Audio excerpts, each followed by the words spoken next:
hindi pa lubos na sumisikat ang araw sa silangan. Ang kalangitan sa itaas ng baybayin ng amihan ay nababalot pa ng manipis na ulap na nakabitin sa ibabaw ng mga alon. Ang maalat na hangin mula sa dagat ay humahalo sa amoy ng basang kahoy mula sa mga bangkang pangisda na kararating pa lamang sa dalampasigan. Mababa ang lipad ng mga kanaway, naghahanap ng mga isdang natira mula sa gabi. Sa di kalayuan, ang mahinang paghampas ng alon ay parang isang lihim na bulong ng kalikasan. Si Mang Lando, isang lalaking nasa katanghalian na ang edad at may balat na sunog sa araw, ay dahan-dahang naglakad sa basang buhanginan. Sa kanyang kamay, hawak niya ang isang maliit na gasera, ang tanging ilaw niya sa madilim pangbukang liwayway. Titingnan niya sana ang lambat na iniwan niya kagabi sa mababaw na bahagi ng dagat. Gaya ng dati, panatag ang kanyang mga hakbang, na para bang matagal na niyang kaibigan ang bawat ihip ng hangin at pagbulwak ng alon. Ngunit, kakaiba ang umagang iyon. May kung anong hindi pangkaraniwan sa hangin. Ang tunog ng dagat ay tila mas mabigat, mas malalim kaysa sa karaniwan.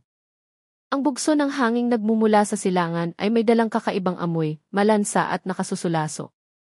Huminto sandali si Mang Lando, pinaningkitan ang mga mata patungo sa mga alon na gumugulong sa dalampasigan. Sa pagitan ng mga bula ng tubig na sumasalamin sa malabong liwanag, may nakita siyang isang bagay na lumulutang, dahan-dahang tinatangay patungo sa pampang. Maingat siyang lumapit. Ang kanyang mga hakbang ay nag-iwan ng bakas sa malamig at basang buhanginan.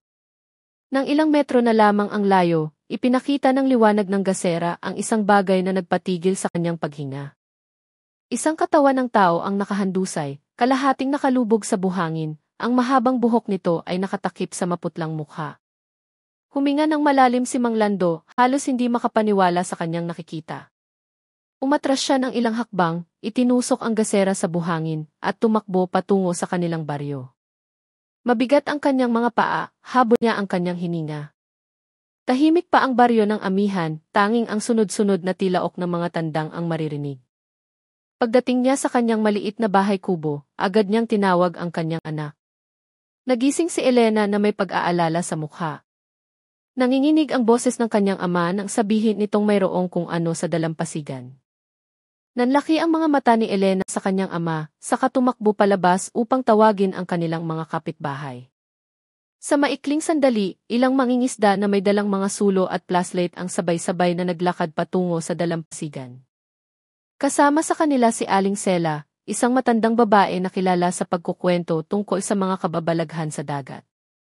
Hawak niya ang isang rosaryo sa kanyang kamay. Seryoso ang kanyang mukha. Nagluluksa ang dagat, mahina niyang sabi. Kagabi, narinig kong umiiyak ang hangin mula sa silangan. Nagkatinginan ang mga taong nakarinig sa sinabi niya, ang iba ay napabuntong hininga, habang ang iba naman ay yumuko sa takot. Para sa kanila, ang dagat ay hindi lamang lugar kung saan sila kumukuha ng ikabubuhay. Ang dagat ay isang ina na kayang magbigay ng buhay, ngunit kaya rin itong bawiin anumang oras na naisin nito. Nang makarating ang grupo sa pampang, nagsisimula ng sumilip ang araw sa likod ng mga burol. Kumikinang na parang ginto ang mga alon. Ngunit, ang ganda ng umaga ay nabahira ng dilim dahil sa tanawin sa kanilang harapan. Ang katawan na nakita ni Mang Lando kanina ay malinaw na ngayong nakahandusay. Isang dalaga, maputla ang mukha at maningasol ang mga labi. Sa kanyang pulsuhan, mayroon pa ring nakasabit na pulseras na pilak na kinakalawang na. Yumuko si Mang Lando, tinitigan ito ng may habag.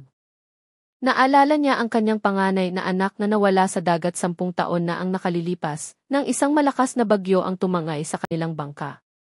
Muling bumalik ang hapdi sa kanyang dibdib. Isa sa mga mangingisda ang tumakbo patungo sa barangay hall upang tawagin ang kapitan at mga pulis. Samantala, ang ibang residente ay nagsimulang maghanap kung may iba pang biktima sa paligid. Hindi nagtagal, narinig ang boses ni Elena na tinatawag ang kanyang ama mula sa silangang bahagi ng dalampasigan. Nakahanap siya ng pangalawang katawan, isang lalaking nasa katanghalian na ang edad at may suot na gutay-gutay na damit. Dumikit ang buhangin sa kanyang mukha at sa kanyang kamay ay mahigpit pa ring hawak ang isang piraso ng maruming tela. Dahan-dahang lumapit si Aling Sela sa kanila. Ibinulong niyang may sinisingil na pangako ang dagat, mayroong hindi pa natatapos. Nagkatinginan ang mga residente sa pagitan ng paniniwala at takot. Hindi nagtagal, si AC Marco Reyes, isang batang pulis na isang buwan pa lamang na destino sa Quezon, ay dumating sa lugar kasama ang dalawa pang opisyal. Seryoso ang kanyang mukha, ngunit kalmado ang kanyang mga mata. Sinuri niya ang paligid, itinala ang bawat detalye. Alam niyang hindi ito isang ordinaryong aksidente lamang. Tinitigan ni Mang Lando ang dagat na nagsisimula ng sumalamin sa sikat ng umaga. Sa kanyang puso, may kakaibang pakiramdam sa pagitan ng takot at awa. Hindi niya alam kung sino sila, ngunit may kung ano sa loob niya ang nakakaramdam na ang pangyayaring ito ay magbubukas ng isang nakaraang matagal na niyang ibinaon. Lalong tumaas ang araw, ang liwanag nito ay tumatama sa buhanginan na kumikinang na parang mga piraso ng salamin.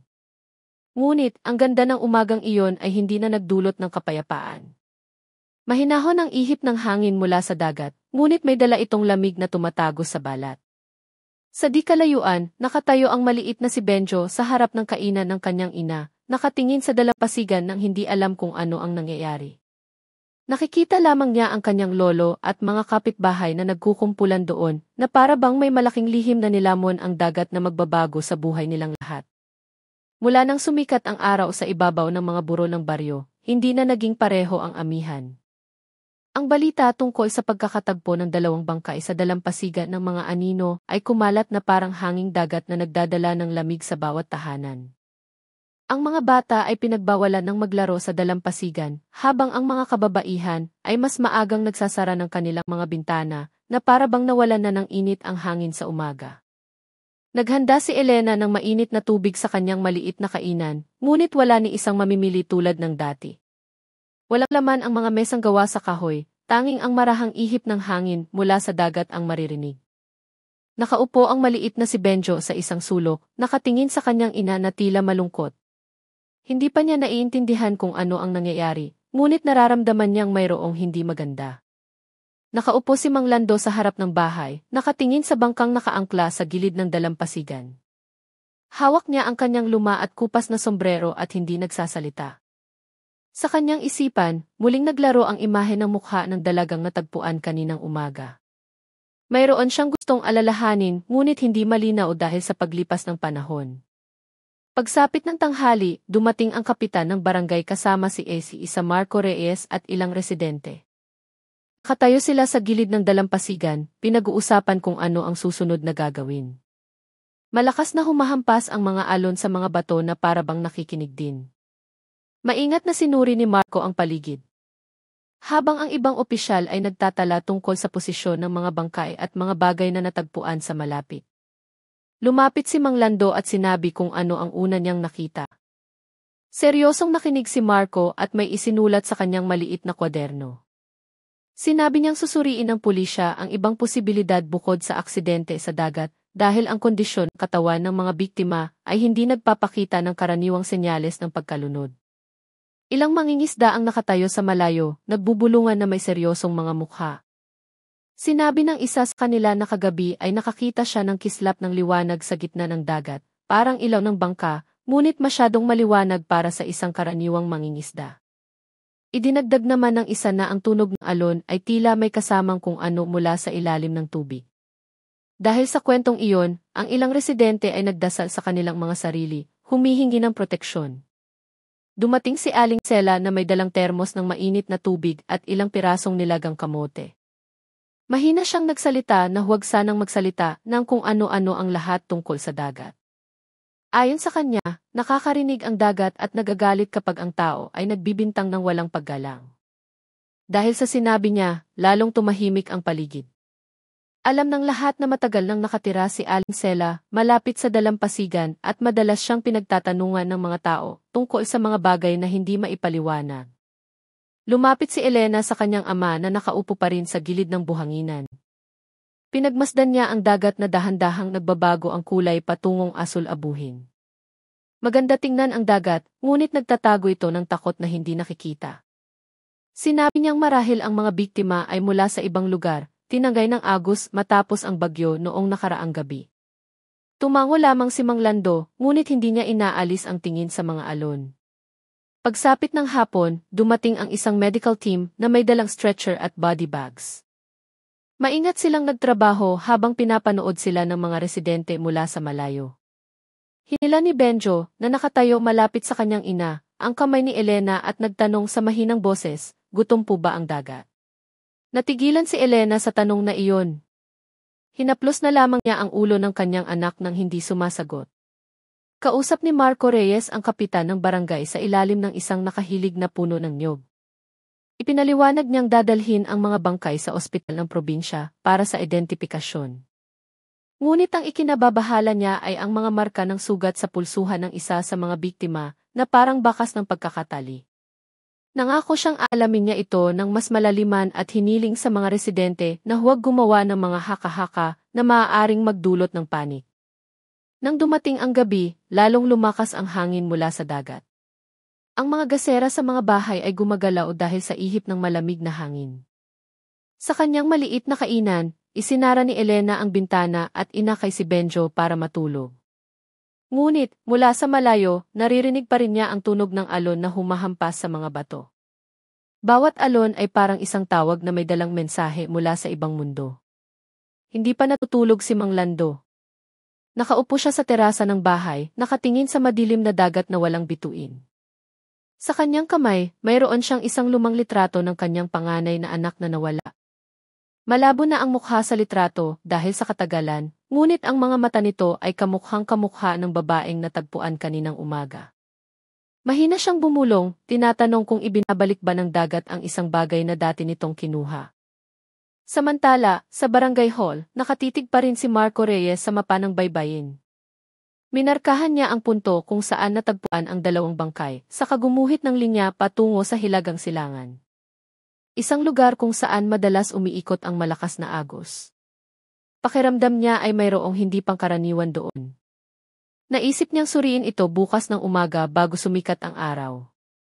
Sa kanyang isipan, sumagi ang imahe ng mga alon na nagdadala ng mga lihim mula sa nakaraan. Lumipas ang gabi sa amihan sa katahimikan. Tanging ang tunog ng hangin at paghampas ng alon ang patuloy na umuulit na parang malungkot na awit mula sa dagat. Mas maagang isinara ng mga residente ang kanilang mga pinto at pinatay ang kanilang mga ilaw. Umaasa ang lahat na magiging kalmado ang umaga kinabukasan. Ngunit sa kaibuturan ng kanilang mga puso, may naiwang takot na hindi pa nila napapangalanan. Kinabukasan ng madaling araw, manipis na ulap pa rin ang nakabitin sa ibabaw ng dagat sa bato ni Malakas. Malamig at mamasa-masa ang hangin na tumatago sa balat. Ang mga alon ay salit-salit na humahampas sa mga bato sa silangang bahagi na para bang may gustong sabihin. Dahan-dahang naglakad si Effie isa Marco Reyes sa kahabaan ng dalampasigan kasama ang dalawa pang opisyal, may dalang mga flashlight at isang simpleng kamera. Hindi pa niya maalis sa isipan ang imahe ng mukha ng dalawang biktimang natagpuan kahapon. Natigil ang kanilang paglalakad nang makita nila ang isang lambat ng mangingisda na nakasabit sa pagitan ng mga bato. Sa loob ng lambat, mayroong isang piraso ng tela na kulay asul na mapusyaw, punit na at may mga nakakapit na kabibe. Maingat itong kinuha ni Marco at inilagay sa isang evidence bag. Mukhang ordinaryo lamang ang tela, ngunit ang estilo ng tahi nito ay nagpapahiwatig ng material na bihirang gamitin ng mga taga-baryo.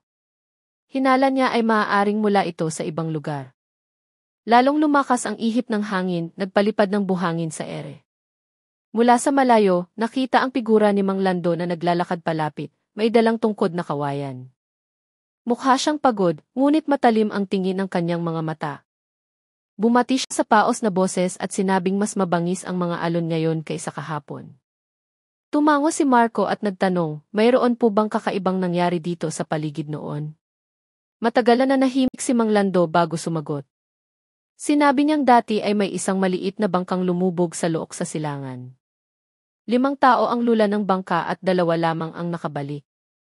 Isa sa kanila ay ang kanyang matagal ng kaibigan na nagngangalang Rico. Mula nang mangyari iyon, umalis si Rico sa baryo nang walang paalam. At bumalik lamang ilang araw bago ang nangyari kahapon.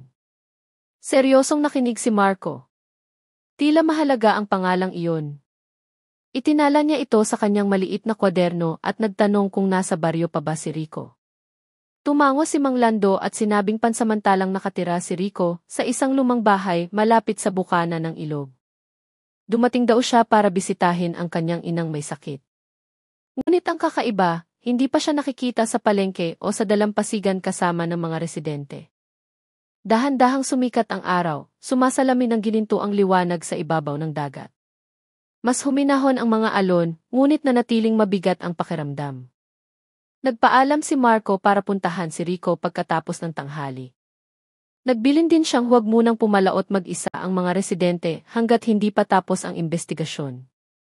Samantala, sa maliit na kainan, naghahanda si Elena ng almusal para sa ilang kapitbahay na tumutulong magbilad ng lambat. Nakaupo si Benjo sa isang bangkong kawayan, nakatingin sa dagat mula sa malayo. Sinabi ng maliit na bata na kagabi ay nanaginip siyang nakakita ng bangkang walang pasahero na lumulutang sa ibabaw ng tubig. Mapait lamang nang umiti si Elena at hinaplos ang ulo nito. Sa kanyang puso, alam niyang ang mga panaginip ng kanyang anak ay madalas na hindi lamang basta panaginip. Pagsapit ng tanghali, naglakad si Marco patungo sa lumang bahay malapit sa bukana ng ilog. Napapalibutan ang bahay ng mga nakahilig na puno ng niyog at isang bakod na kawayan na sira na ang ilang bahagi. Mula sa loob ay maririnig ang mahinang pag-ubo ng isang matandang babae. Kumatok siya sa pinto at isang lalaking magulo ang buhok ang lumabas mula sa likod ng kurtina. Matigas ang kanyang mukha, maitim ang balat na tila matagal nang nasa dagat. Ayon si Rico. Nagpakilala si Marco at ipinaliwanag na gusto niyang magtanong ng ilang bagay tungkol sa pangyayari sa dalampasigan. Matagal siyang tinitigan ni Rico bago siya pinapasok. Sa simpleng sala, mayroon lamang isang lumang upuang yantok at isang lumang litratong nakasabit sa dingding. Sa litrato, makikita ang 5 tao na nakatayo sa gilid ng dalampasigan na may maliit na bangka sa likuran nila. Pinagmasdan ni Marco ang bawat mukha sa litrato at nagtanong, ito po ba ang larawan noong magkakasama pa kayo sa pangingisda? Dahan-dahang tumango si Rico. Sinabi niyang kuha ang litratong iyon 10 taon na ang nakalilipas bago dumating ang malakas na bagyo at pinalubog ang kanilang bangka. Pagkatapos ay tumingin siya sa dagat mula sa bintana at naging mabigat ang kanyang boses. Sinabi niya, hindi lahat ng biktima ay nawala dahil may ibang nangyari noong gabing iyon. Lumapit si Marco, nakikinig ng mabuti. Ipinaliwanag ni Rico na noong gabi bago ang bagyo, nakahanap sila ng isang dayuhang barko na sumadsad malapit sa mga bato, may lulang isang bowl na hindi nila binuksan. Nang sinubukan ng isa sa kanila na dalhin ito sa Pampang, mabilis na dumating ang bagyo at sinira ang kanilang maliit na bangka. Pagkatapos noon, 2 tao ang nawala, kasama na ang panganay na anak ni Mang Lando, at ang isa pa ay namatay sa dagat. Natigilan si Marco sa sinabi niya. Nagsimula niyang maintindihan na ang trahedyang nangyayari ngayon ay maaaring may kaugnayan sa matagal ng pangyayari. Nagtanong siya kung ano ang laman ng bowl. Ngunit umiling lamang si Rico.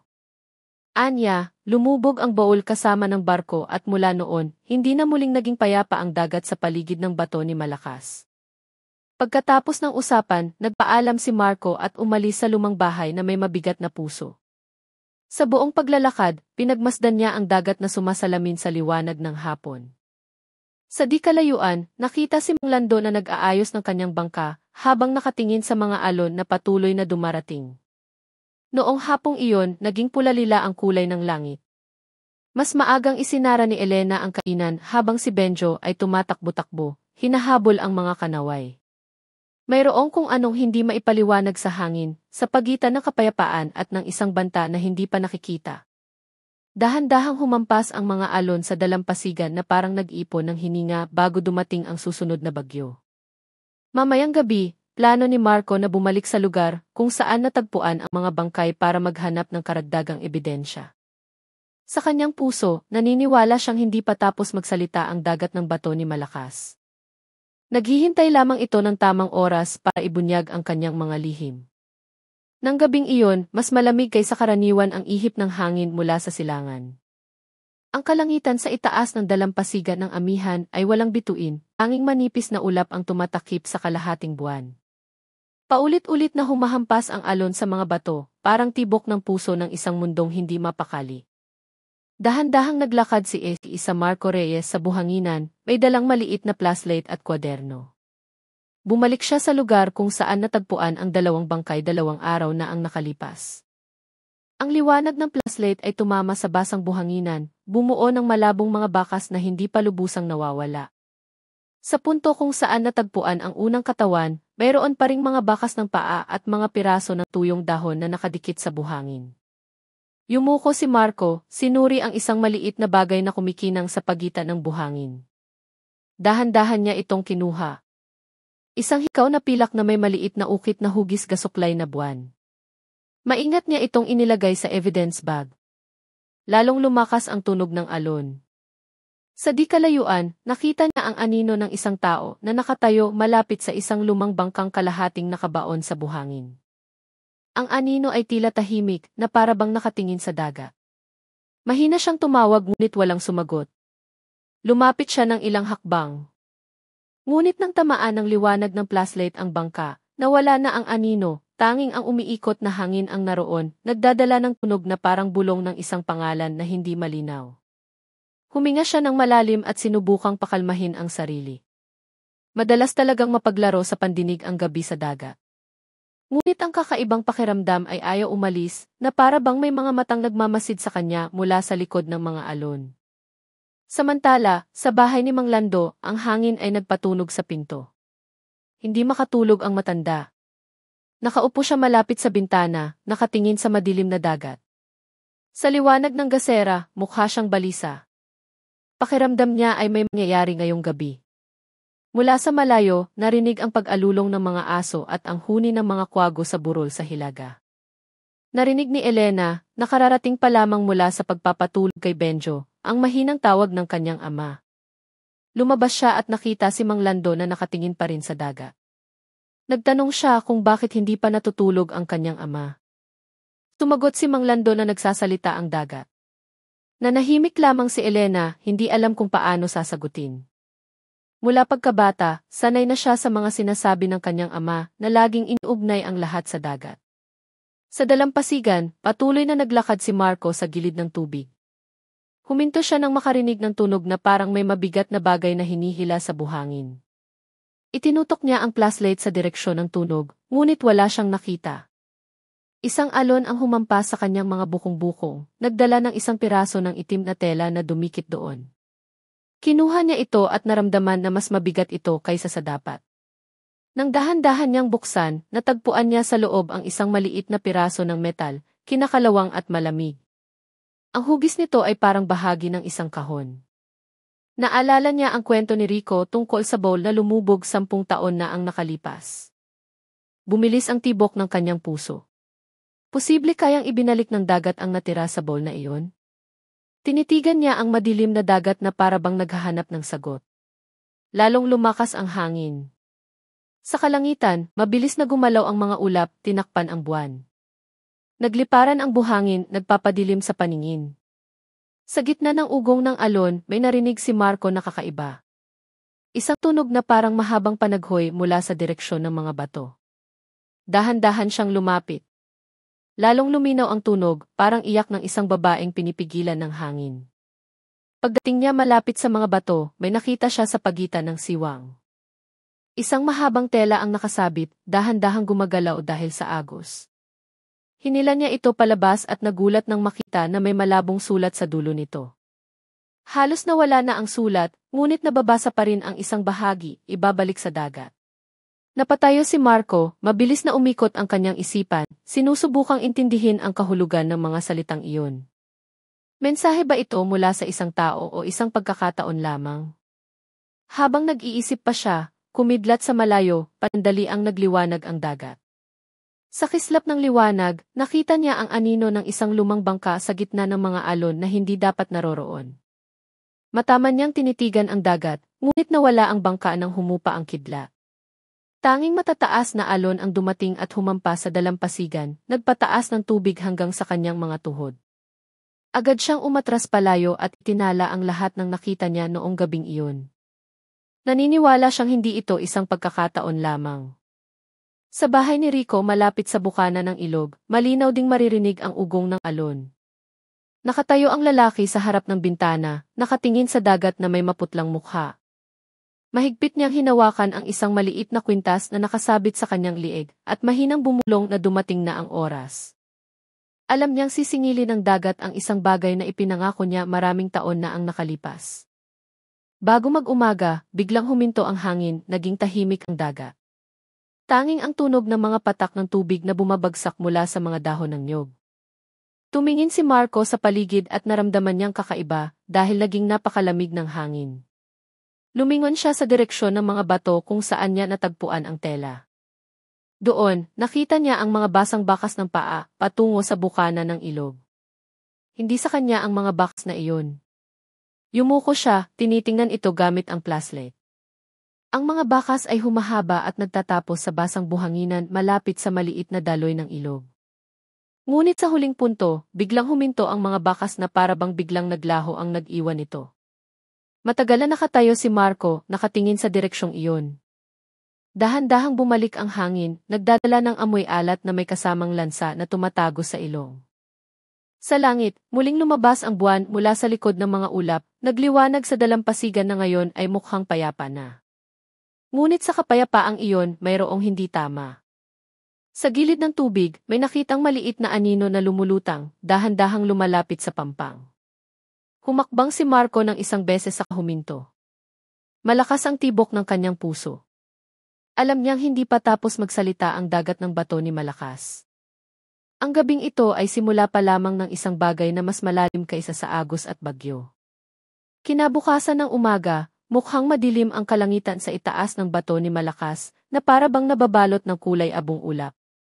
Ang mga alon ay maliliit pa ring gumugulong, nagdadala ng bula sa pampang.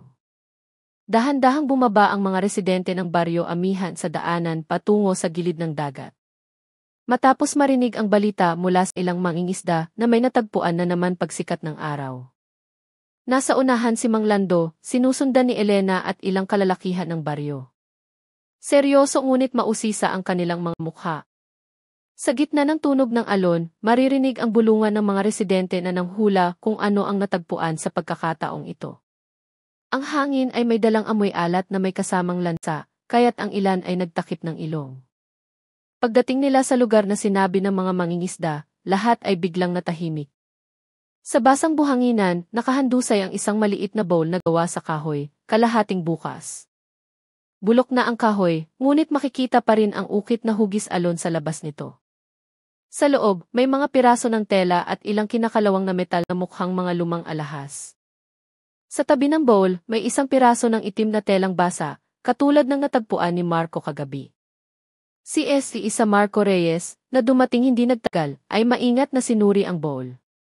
Sigurado siyang may kaugnayan ang bagay na ito sa kwento ni Rico tungkol sa barkong lumubog 10 taon na ang nakalipas. Nagkumpulan ang mga residente, nanonood ng may pag-aalinlangan, na para bang may itinatagong higit pa sa mga gamit ang bowl na iyon. Huling dumating si Aling Sela, may dalang maliit na insenso na sinindihan niya habang mahinang nagdarasal. Sinabi niyang tinutupad ng dagat ang kanyang pangako at dapat mag-ingat ang mga tao dahil bawat pangakong binitiwan sa ilalim ng liwanag ng buwan ay sisingilin ng dagat. Dahil sa sinabi niya, umatras ang ilan sa takot. Tahimik na nakatayo si Mang Lando, nakatingin sa bowl. Ang kanyang mga mata ay sumasalamin sa malabong liwanag mula sa tubig dagat. Sa kanyang puso, bumalik ang alaala ng gabing may bagyo 10 taon na ang nakalipas, nang siya at ang kanyang panganay na anak ay kasamang naglayag ni Rico. Naaalala pa niya kung gaano kalakas ang agos noong gabing iyon at kung paano nahati sa dalawa ang kanilang bangka bago nagdilim ang lahat.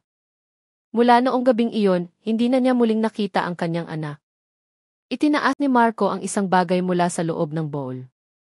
Isang kwintas na pilak na hugis kalahating buwan, katulad ng hikaw na natagpuan niya sa dalampasigan kagabi. Matagal niya itong tinitigan bago inilagay sa evidence bag. Si Elena, na nakatayo sa tabi ng kanyang ama, ay nakaramdam ng kakaiba. Kinilabutan siya nang makita ang ukit sa gilid ng bowl. Dahil ang hugis nito ay katulad ng disenyo sa lumang pulseras na pag-aari noon ng kanyang kapatid. Dahan-dahang dumating ang alon, dinadampian ang dulo ng kanilang mga paa na para bang gustong bawiin ang bowl. Ngunit, ilang hakbang pa lamang ay may narinig na tunog ng pagkabiyak mula sa loob ng bowl. Gumalaw ang takip nito at bumagsak sa buhanginan.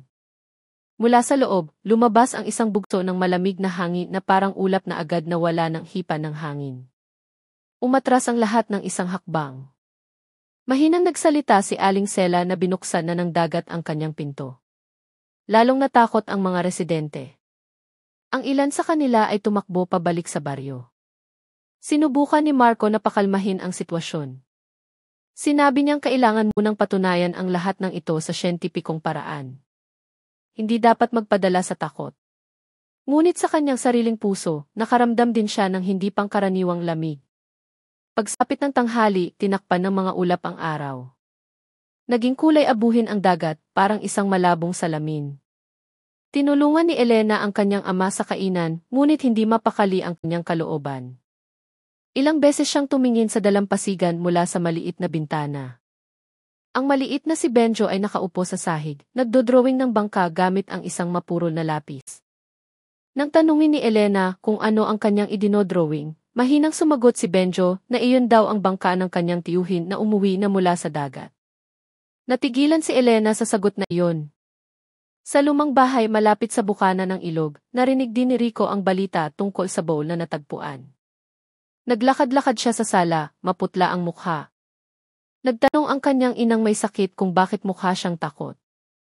Ngunit sumagot lamang siya na hindi pa tapos sa kanya ang dagat. Alam na alam niyang hindi dapat binuksan ang bowl na iyon dahil may nakatago sa loob nito na dapat ay nanatili sa dagat. Pagsapit ng hapon, bumalik si Marco sa barangay hall na may dalang maikling ulat. Isinulat niyang natagpuan ang bowl na gawa sa kahoy sa sirang kalagayan at may lamang mga lumang bagay na sinusuri pa. Ngunit sa kanyang mga tala, may isinulat siyang hindi niya sinabi sa mga residente. Isinulat niyang kakaiba ang hangin sa paligid ng bowl na para bang sinisipsip nito ang init at nagdudulot ng lamig na gumagapang mula sa paa hanggang ulo. Nang gabing iyon, muling dumilim ang langit ng walang bituin. Ang hangin mula sa dagat ay may dalang mahabang tunog na parang isang awit na walang liriko.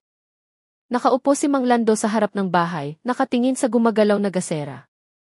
Pakiramdam niya ay pareho ang gabing iyon sa gabing nawala ang kanyang anak.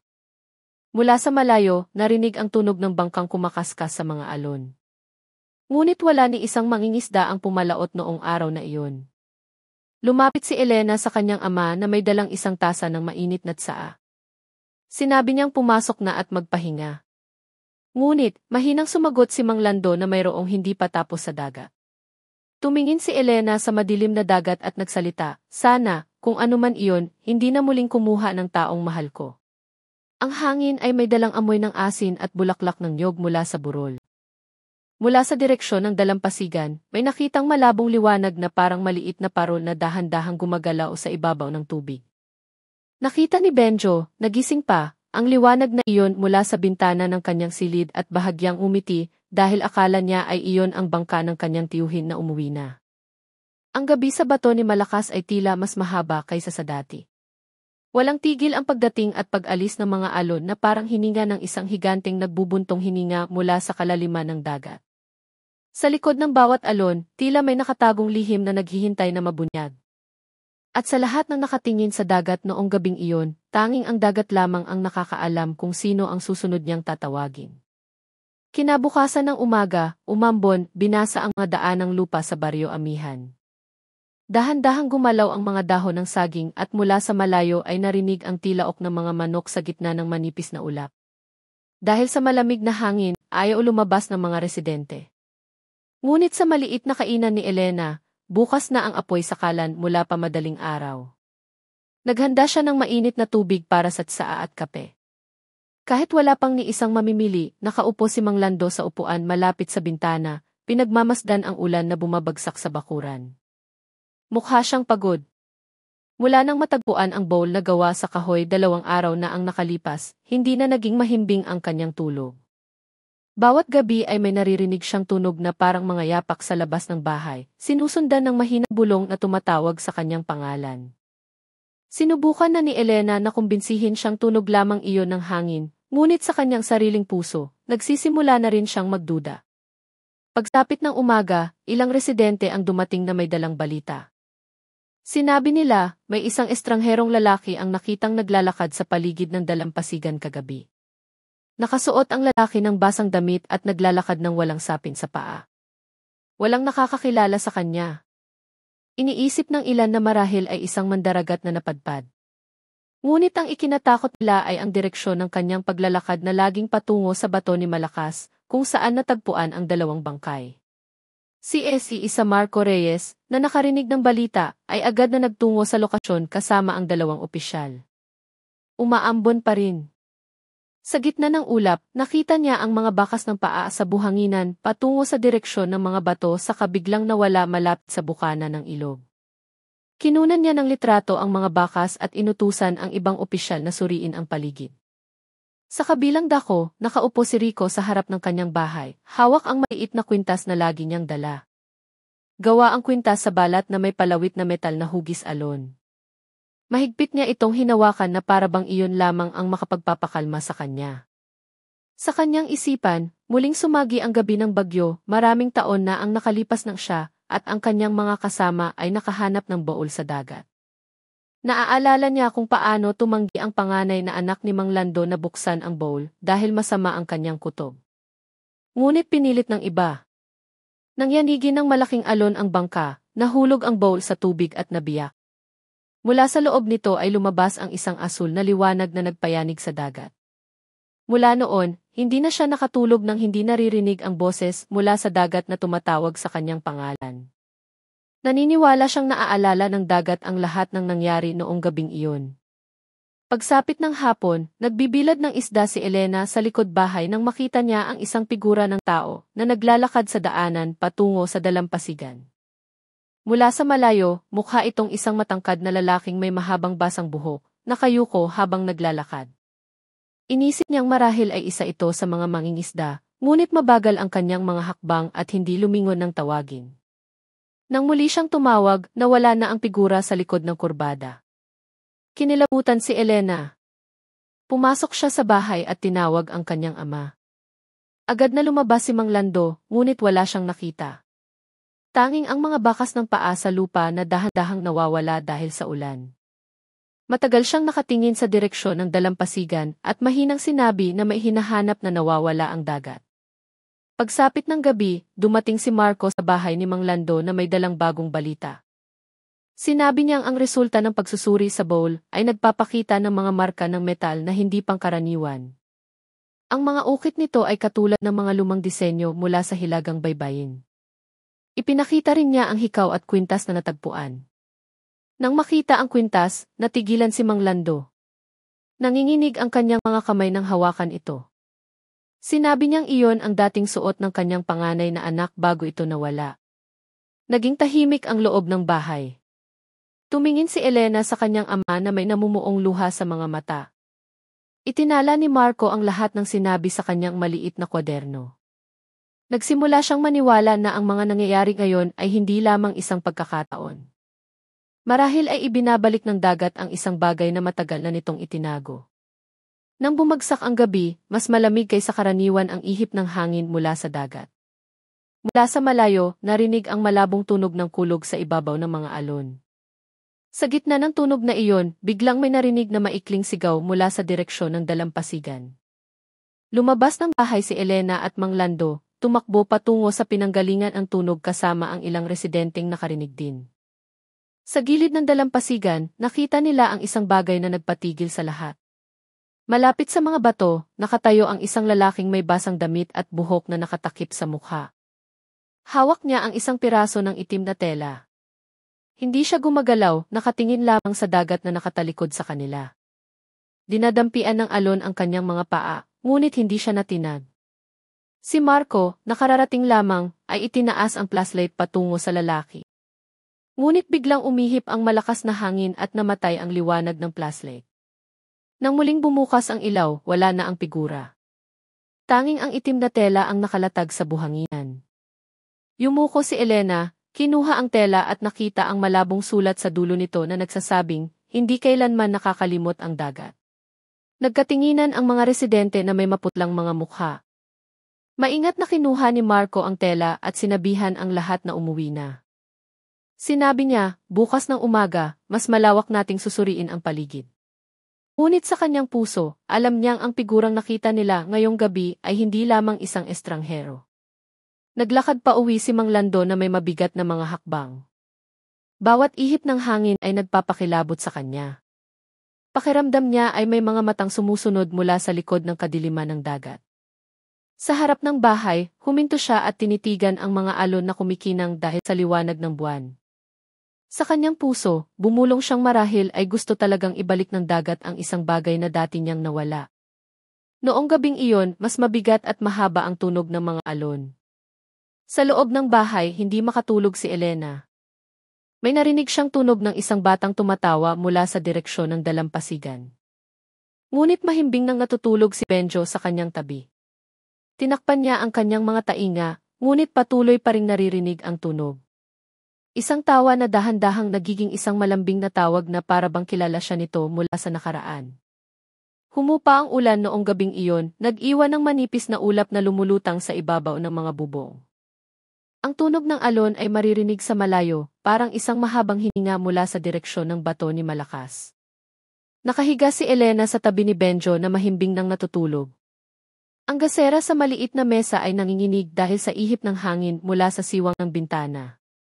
Sinubukan niyang ipikit ang kanyang mga mata, ngunit ang kanyang isipan ay patuloy na puno ng imahe ng misteryosong lalaki sa dalampasigan at ng sulat sa itim na telang natagpuan niya. Dahan-dahang dumating ang antok. Sa hindi mahimbing na tulog, nagsimula siyang managinip. Nakatayo siya sa gilid ng isang tahimik na dalampasigan. Kulay abo ang kalangitan sa itaas niya at payapa ang dagat na walang alon. Sa gitna ng tubig, may isang maliit na bangkang nag-iisang lumulutang. Sa ibabaw ng bangka, nakatayo ang isang binatang nakasuot ng damit pang mangingisda na may basang buhok na nakadikit sa noo. Malabo ang kanyang mukha dahil sa ulap, ngunit malinaw ang kanyang mga matang nakatingin kay Elena. Sinubukan ni Elena na tumawag, ngunit hindi lumabas ang kanyang boses. Dahan-dahang humiti ang lalaki, saka itinaas ang kanyang kamay na para bang gustong bumati. Sa sandaling iyon, napansin niya ang isang bagay sa pulsuhan nito. Isang lumang pulseras na pilak na dating suot ng kanyang kapatid. Kinabahan siya. Humakbang siya pasulong, ngunit bawat hakbang ay nagpapabago sa buhangin sa ilalim ng kanyang mga paa na nagiging tubig. Dahan-dahan siyang lumubog hanggang sa tuhod. Ngunit patuloy siyang naglakad palapit. Ang tunog ng dagat ay naging isang mababang awit na parang bulong na tumatawag sa kanyang pangalan. Mula sa tubig, lumitaw ang mga maputlang kamay na sinusubukang hilahin ang kanyang bangka. Tinitigan siya ng lalaki sa ibabaw ng bangka na may malungkot na mga mata at dahan-dahang umiling. Pagkatapos ay itinuro niya ang direksyon ng malaking bato sa silangan. Doon, lumitaw ang isang kumikinang na asul na liwanag mula sa ilalim ng tubig. Ang liwanag ay sumasalamin sa kalangitan na parang isang senyas na hindi niya naiintindihan. Biglang narinig ang malakas na tunog ng kulog. Isang malaking alon ang humampas sa dalampasigan, nagpatalsik sa katawan ni Elena. Sumigaw siya at nagising. Mabilis ang kanyang paghinga, malamig na pawis ang dumadaloy sa kanyang sentido. Nakasindi pa rin ang gasera at natutulog pa rin si Benjo. Ngunit sa labas ng bintana, narinig niya ang tunog ng alon na mas malapit kaysa sa dati. Dahan-dahan siyang bumangon, naglakad patungo sa bintana at nakita ang dagat na malabong kumikinang dahil sa liwanag ng buwan. Sa ibabaw ng mga alon, nakita niya ang isang mabilis na anino ng isang maliit na bangkang dahan-dahang gumagalaw patungo sa mga bato sa silangan. Katulad ng sa kanyang panaginip, ipinikit niya ang kanyang mga mata ng ilang segundo at nang buksan niya ito, wala na ang bangka. Dahan-dahan siyang umatras at umupo sa isang upuan. Hindi mapakali ang kanyang puso sa pagitan ng paniniwala at hindi paniniwala sa kanyang nakita. Dumating ang umaga na may kulay abong kalangitan. Ikinuwento ni Elena ang kanyang panaginip sa kanyang ama habang nag-aalmusal sila. Seryosong nakinig si Mang Lando. Nang matapos si Elena, mahina siyang nagsalita na ang direksyon ng mga bato sa silangan ay ang lugar kung saan lumubog ang kanilang bangka noon. Matagal siyang nanahimik sa katumingin sa dagat mula sa bintana. Pakiramdam niya ay sinusubukan ng dagat na makipag-usap sa pamamagitan ng panaginip ng kanyang anak. Pagsapit ng tanghali, dumating si Marco na may dalang balita na kagabi ay may muling dinala ang alon sa silangang dalampasigan.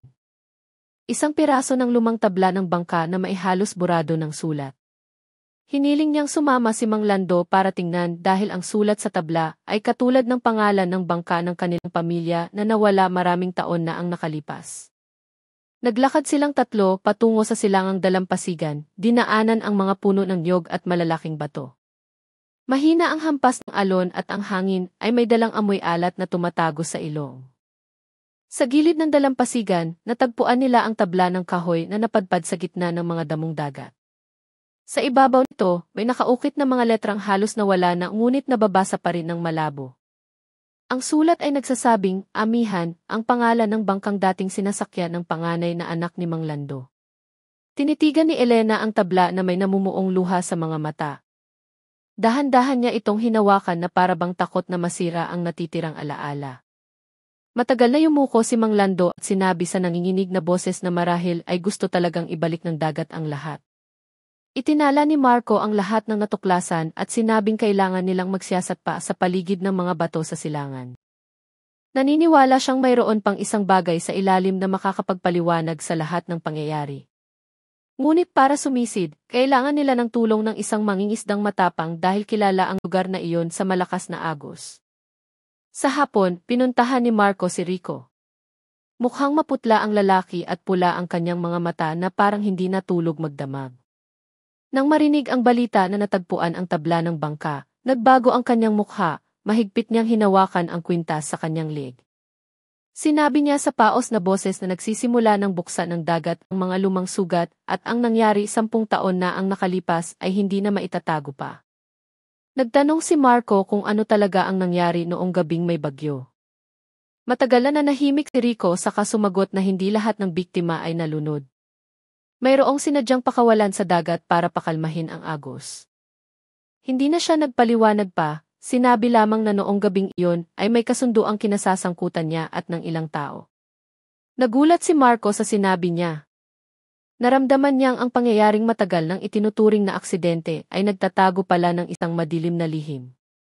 Sinubukan niyang pilitin si Rico na ikwento ang lahat. Ngunit tinitigan lamang ng lalaki ang dagat mula sa bintana na may blangkong tingin. Sinabi niya, hindi pa oras at kapag muling tumawag ang dagat, kusa nang lalabas ang katotohanan. Muling dumating ang gabi na may mamasa-masang hangin mula sa dalampasigan. Tumingin si Elena sa dagat mula sa terasa ng bahay, habang si Mang Lando ay nagsisindi ng maliit na insenso sa sulok ng bakuran. Hindi sila nagsasalita, nakatingin lamang sa mga alon na salit-salit na dumarating. Sa gitna ng tunog ng alon, naramdaman ni Elena na muli niyang naririnig ang tunog ng maliit na tawa na parang mga batang naglalaro sa tubig. Ipinikit niya ang kanyang mga mata at nagdasal na sana ay makahanap ng daan pa uwi ang lahat ng kaluluwang nawala sa dagat. Kinabukasan ng umaga, kulay abo at malambot ang kalangitan sa itaas ng bato ni Malakas. Ang hangin mula sa dagat ay may dalang lamig na tumatago sa balat. Sa gilid ng dalampasigan, ilang mangingisda ang nakapalibot kay Isa Marco Reyes na nagpapaliwanag ng plano sa pagsisid. Mapanganib talaga ang agos sa paligid ng bato ni Malakas, ngunit noong araw na iyon, mas payapa ang dagat kaysa sa dati. Naniniwala si Marco na ito ang pinakamagandang oras para maghanap ng sagot. Sumama si Mang Lando na may dalang simpleng kagamitan at isang lumang mapa na itinago pa niya. Guhit kamay ang mapa ng kanyang panganay na anak noon bago nawala ang kanilang bangka. Malabo na ang mga linya sa papel, ngunit ipinapakita pa rin ito ang lokasyon kung saan sila madalas maghagis ng lambat. Sa silangang bahagi, may isang maliit na markang ekis na may malabong sulat na lugar kung saan lumitaw ang liwanag. Tumingin si Elena sa dagat na may pag-aalala. Hawak niya ang kamay ni Benjo na patuloy na nagtatanong kung saan pupunta ang kanyang lolo. Sumagot siyang titingnan lamang saglit ng lolo ang dagat. Ngunit sa kanyang puso, may takot na hindi niya maipaliwanag. Na para bang masyadong payapa ang dagat noong araw na iyon para masabing ligtas. Naghanda si Marco ng 2 tangke ng hangin at isang mahabang lubid na itinali sa isang bato. Sisisid siya kasama ang isang batang mangingisda na nagngangalang Wawan na kilalang pinakamatapang sa baryo. Bago bumaba, tiningnan niya si Mang Lando na nakatayo sa gilid ng tubig at nangakong ibabalik ang anumang itinatago ng dagat. Nang magsimula silang sumisid, ang ibabaw ng tubig ay sumasalamin sa liwanag ng araw na parang isang asul na salamin. Mula sa itaas, Nakita ni Elena ang anino ng kanilang mga katawan na dahan-dahang nawawala sa ilalim ng mga alon. Mabagal ang takbo ng oras, tanging ang tunog ng hangin at mga kanaway ang maririnig. Sa ilalim ng dagat, tahimik ang tanawin. Ang sinag ng araw ay tumago sa tubig na parang mga gintong linya na sumasayaw sa pagitan ng mga korales. Lumangway si Marco, sumusunod sa lubid habang hawak ang isang waterproof na flashlight. Nakita niya ang maliliit na isdang kulay pilak na lumalangway sa pagitan ng mga damong dagat. Ngunit sa lalim na humigit kumulang 10 metro, nagsimulang magbago ang agos. Ang tunog ng dagat ay umalingaw sa kanyang tainga na parang isang malayong bulong. Sa ilalim ng buhanginan, may nakitang hindi pangkaraniwan. Isang hugis parihabang bagay na natatakpan ng putik at korales. Lumapit si Marco kasama si Wawan at maingat na sinimulang linisin ang putik. Dahan-dahang lumitaw ang isang kinakalawang na metal na may ukit na alon, katulad ng nasa bowl na natagpuan sa dalampasigan. Bumilis ang tibok ng kanyang puso. Alam niyang ito ang natira sa bowl na lumubog 10 taon na ang nakalipas. Nagsenya si Wawan na umakyat na, ngunit gusto pa ring tingnan ni Marco ng mas malapitan. Sa gilid ng bowl, may isang maliit na butas na parang bakas ng pagkabiyak. Mula sa siwang, lumabas ang mga bula ng hangin at isang malabong asul na liwanag. Lumapit si Marco at naramdaman na mas lumamig ang tubig sa paligid niya. Nang iunat niya ang kanyang kamay para hawakan ang metal, biglang umikot ng malakas ang agos, hinihila ang kanyang katawan pababa. Sinubukan ni Wawan na hilahin ang lubid pang sagip, ngunit lalong lumaki ang ipo-ipo ng tubig. Sa gitna ng mga bula, panandali ang nakita ni Marco ang anino ng mukha ng isang tao na lumitaw sa loob ng asul na liwanag. Ang mukhang iyon ay katulad ng litrato ng panganay na anak ni Mang Lando na nakita niya. Tumingin ng diretso sa kanya ang mga matang iyon saka nawala kasama ng liwanag. Hinila ni Wawan ang lubid ng buong lakas hanggang sa humupa ang agos. Pareho silang nakaahon na hinihingal. Paglitaw ng kanilang mga ulo mula sa tubig, sumigaw si Elena sa tuwa mula sa pampang. Ngunit, maputla ang mukha ni Marco at nanlalaki pa rin ang kanyang mga mata na para bang nakakita ng isang bagay na hindi dapat. Agad silang hinila papunta sa pampang. Tinulungan ni Mang Lando na tanggalin ang tangke ng hangin. Naupo si Marco sa buhanginan, nakatingin sa dagat nang hindi nagsasalita. Pagkatapos ng ilang minuto, mahina siyang nagsalita na sa ilalim ng mga bato ay may natirang bowl na katulad at mula sa loob nito ay may lumalabas na asul na liwanag. Matagal na tiningnan ni Mang Lando ang dagat sa kayumuko. Alam niyang ang liwanag na iyon ay hindi lamang refleksyon ng sikat ng araw. Pagsapit ng tanghali, bumalik si Marco sa barangay hall para isulat ang kanyang ulat. Inilarawan niya ang posisyon ng bagay na natagpuan at humingi ng pahintulot na magsagawa ng karagdagang pagsisid gamit ang mas kumpletong kagamitan. Ngunit, hindi niya isinulat ang tungkol sa mukhang nakita niya sa ilalim ng dagat. Hindi pa siya handang ikwento iyon kahit kanino. Samantala, si Rico, na nakarinig ng balita tungkol sa pagsisid, ay pumunta sa bahay ni Mang Lando.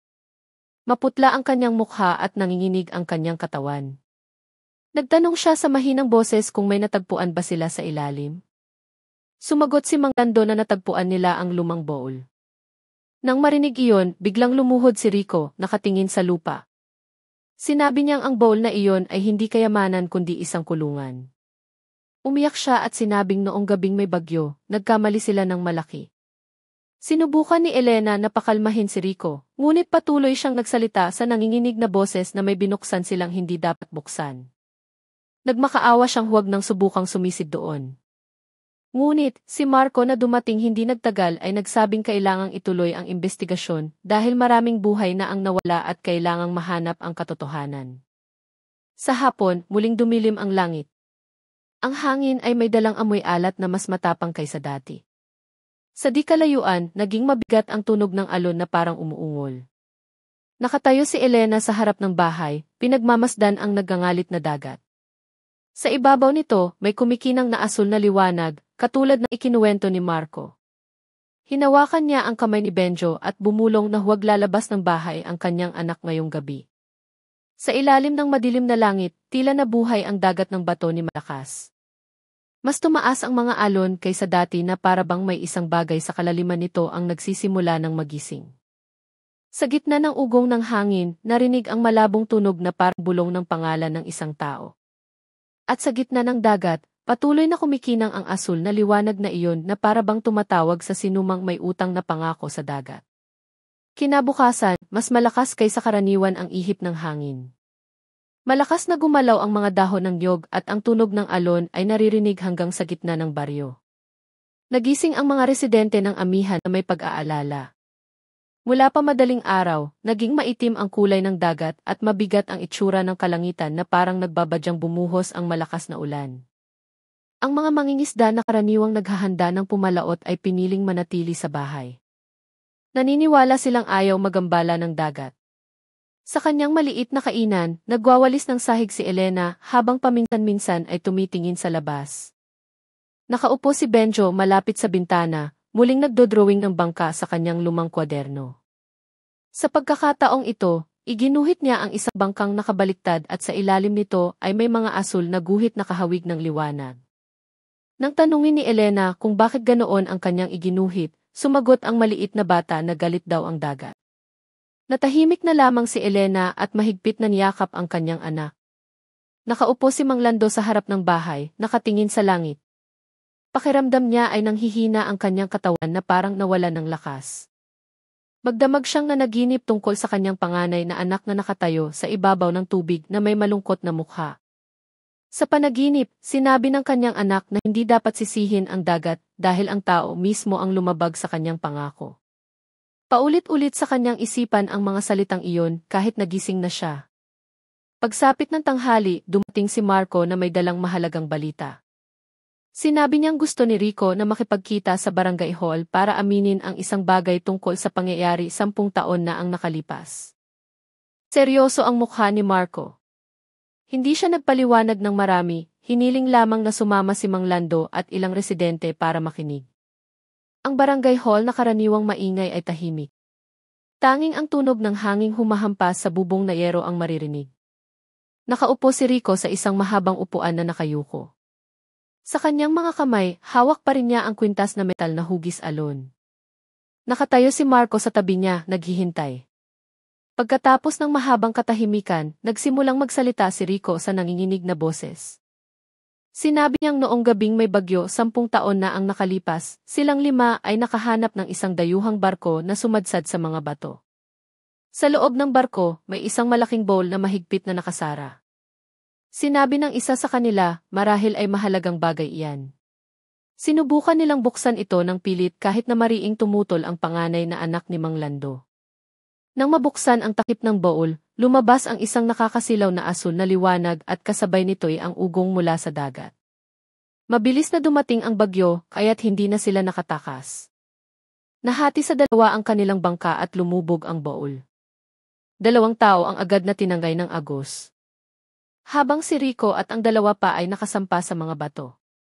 Ngunit isa sa kanila ay malubhang nasugatan at doon na namatay.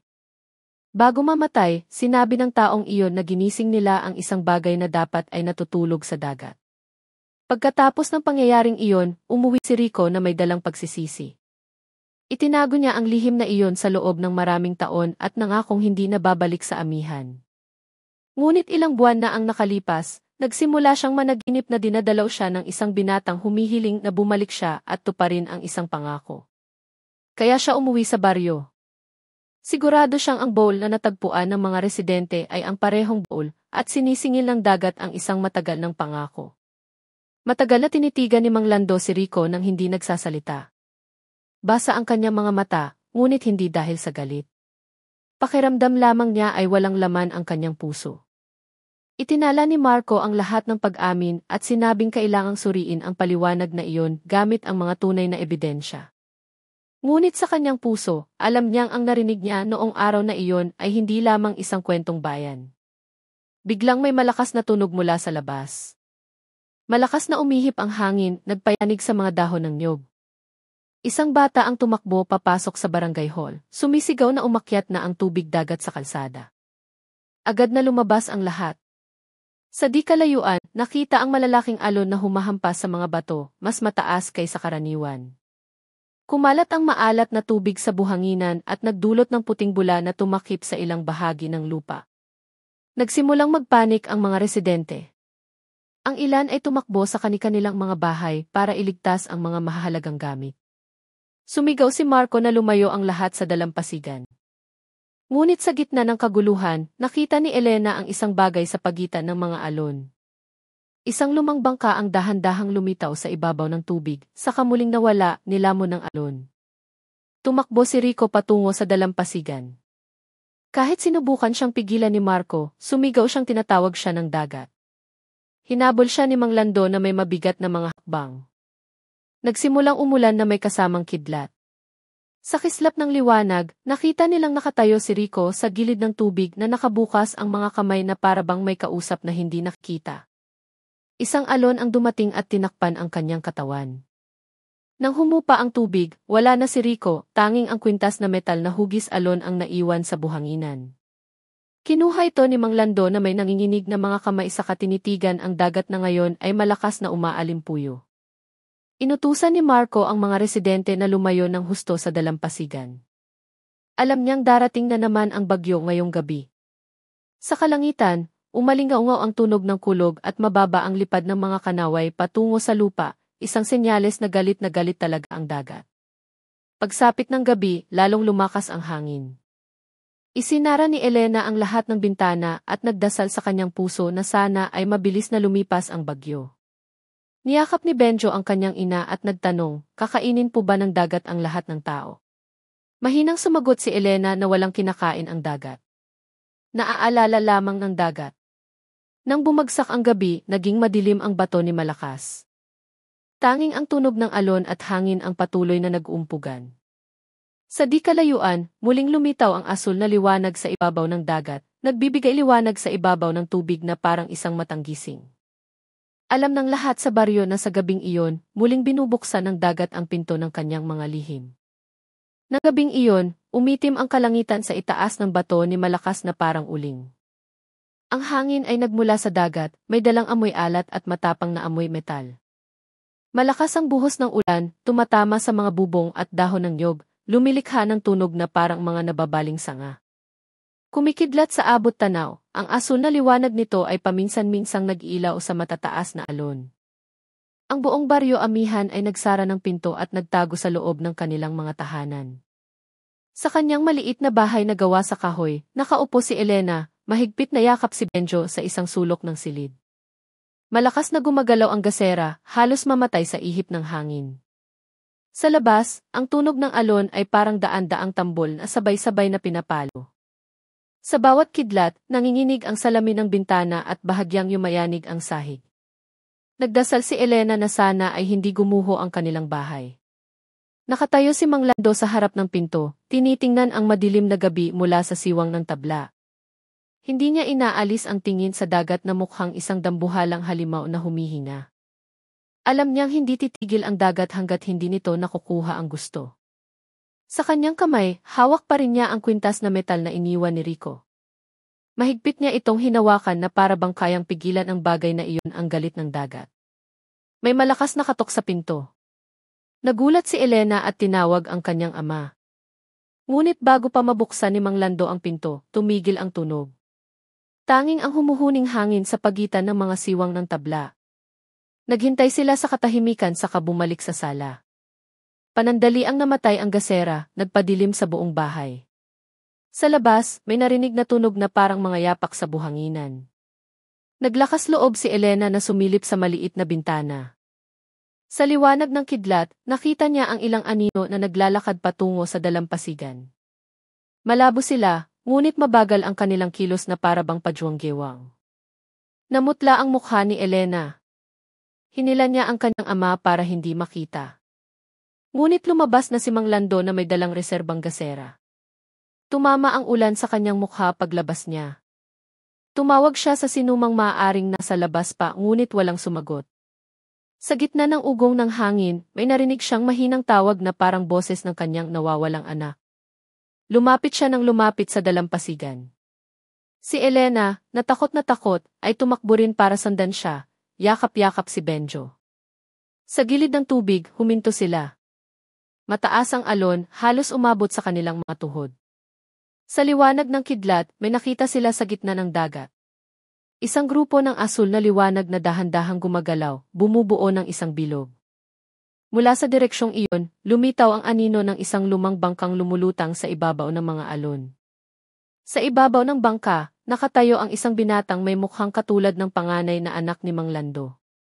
Mahinang sumigaw si Elena, ngunit si Mang Lando ay natigilan lamang. Humakbang siya ng ilang beses pasulong. Hinampas ng alon ang kanyang mga paa, ngunit hindi niya ininda. Isang malambing na boses ang tumawag sa kanya mula sa dagat.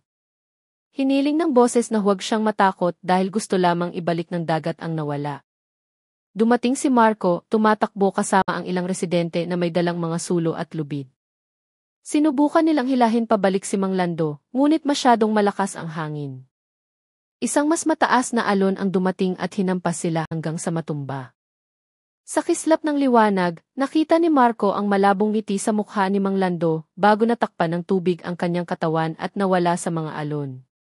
Sumigaw si Elena, tinatawag ang kanyang ama. Hinawakan siya ni Marco para hindi sumunod. Umabot ang tubig dagat sa kanilang baywang at halos patayin ng hangin ang mga sulo sa kamay ng mga residente. Dahan-dahan silang umatras patungo sa kalsada ng baryo habang hinihila ang katawan ni Elena na patuloy na umiiyak. Matagal ang bagyo. Parang hindi tumitigil ang ulan at bawat kidlat ay tila tumatama mismo sa ibabaw ng dalampasigan. Tumingin si Benjo sa dagat mula sa yakap ng kanyang ina.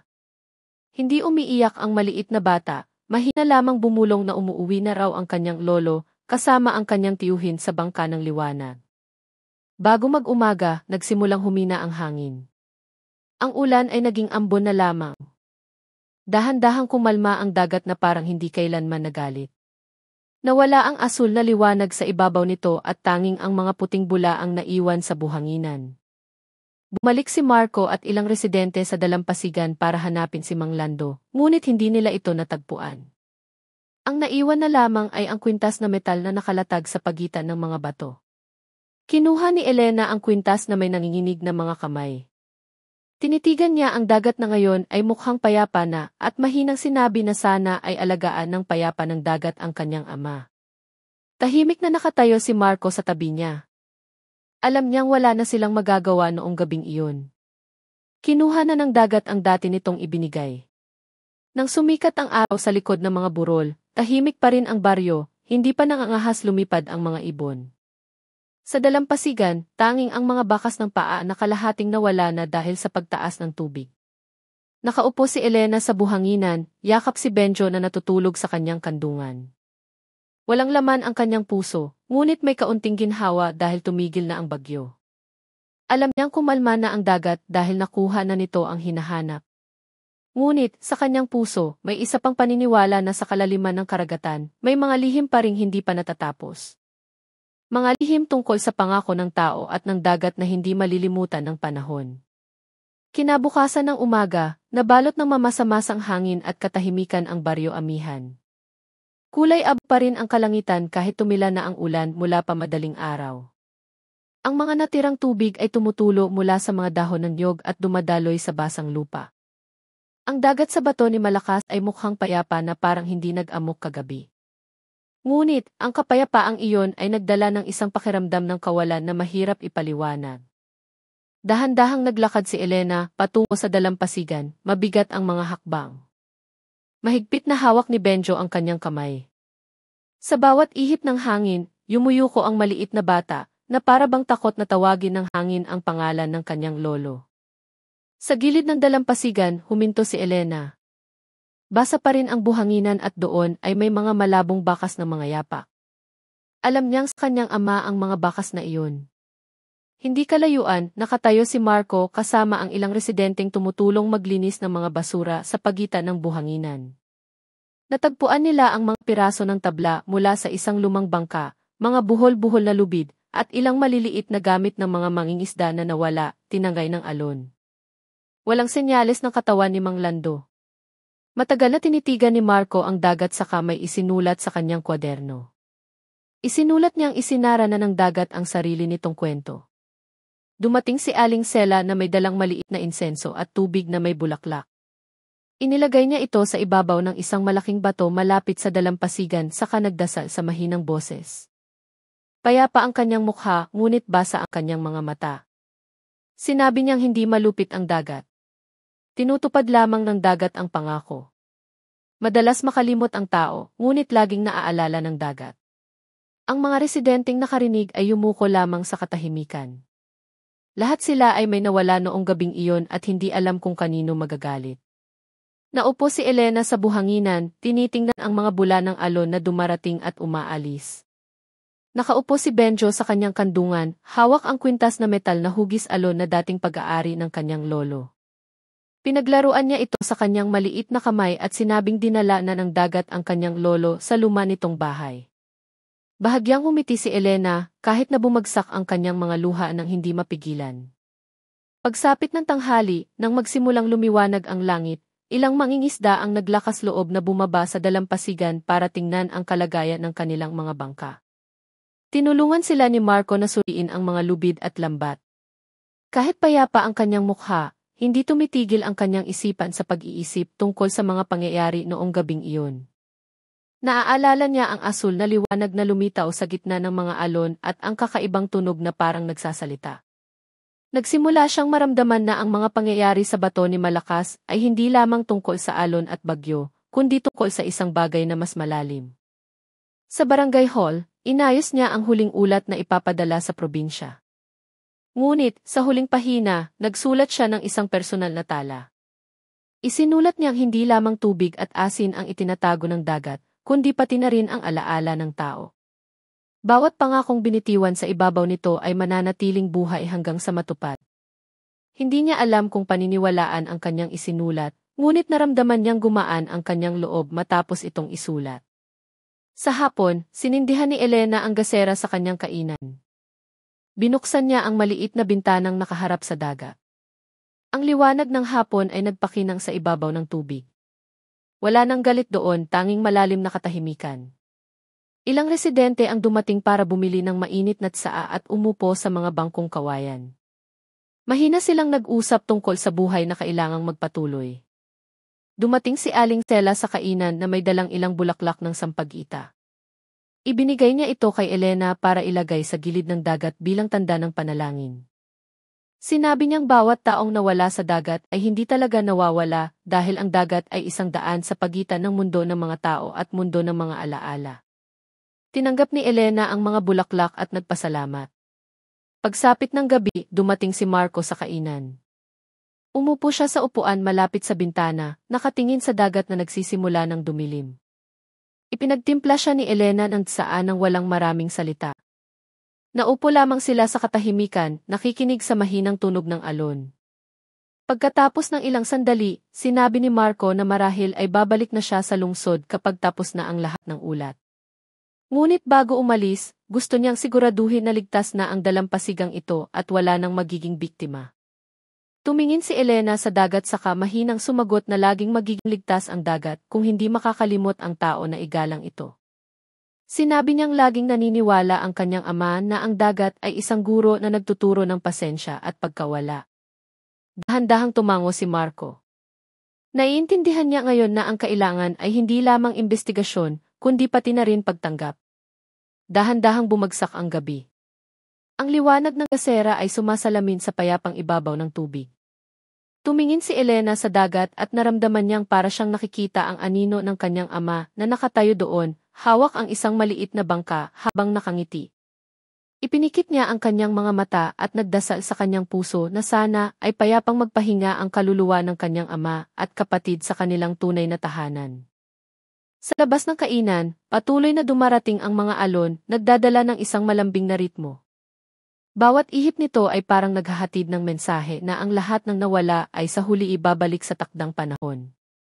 Bahagyang humiti si Elena sa katumingin sa langit na nagsisimula ng magkaroon ng mga bituin. Sa unang pagkakataon mula nang magkaroon ng bagyo, naramdaman niyang payapa. Maraming kinuha sa kanya ang dagat, ngunit tinuruan din siya nitong tanggapin at pakawalan ang lahat. Ilang linggo na ang lumipas mula nang manalasa ang malakas na bagyo sa dalampasigan ng Amihan. Dahan-dahang bumangon mula sa takot ang baryo Amihan.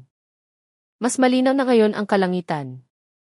Muling lumilipad ang mga kanaway sa ibabaw ng tubig at ang boses ng mga bata ay nagsisimula ng marinig sa daanan patungo sa dalampasigan. Ngunit sa likod ng kasayahang iyon, may isang katahimikan na hindi pa lubusang nawawala. Sa bawat ihip ng hanging dagat, ang dala nitong amoy alat ay laging nagpapaalala sa mga residente ng gabing nagsalita ang dagat. Binubuksan ni Elena ang kanyang kainan tuwing umaga tulad ng dati. Naghahanda siya ng mainit na tubig at inaayos ang mga mesang gawa sa kahoy na ginawa ng kanyang ama. Sa dingding, nakasabit ang kwintas na metal na hugis alon na ngayon ay nag-iisang pamana mula sa kanyang ama. Sa bawat pagtingin niya sa bagay na iyon, gumaan ang kanyang pakiramdam na parabang may isang lakas na nagbabantay sa kanya. Hindi na siya umiiyak kapag naaalala ang gabi ng bagyo. Yumuyok na lamang siya at nagdarasal na sana ay payapa ang kaluluwa ng kanyang ama sa walang hanggang tahanan ng dagat. Nakaupo ang maliit na si Benjo sa bangkong kawayan habang nagdodrawing ng bangka sa kanyang lumang kwaderno. Simple lamang ang guhit, ngunit sa ilalim ng bangka ay laging may mga alon na may malambot na guhit. Nang tanungin ni Elena kung bakit laging dagat ang kanyang iginuguhit, sumagot si Benjo na ang dagat daw ang lugar kung saan nagpapahinga ang kanyang lolo at kung saan dumadaong ang lahat ng panalangin. Umiti si Elena sa sagot na iyon kahit basa ang kanyang mga mata. Alam niyang naiintindihan ng maliit na bata ang pagkawala sa sarili nitong paraan. Madalas nang pumunta si Aling Sela sa kainan tuwing hapon. Naupo ang matandang babae sa upuan malapit sa bintanang nakaharap sa dagat, may dalang mga bulaklak ng sampagita at maliit na insenso.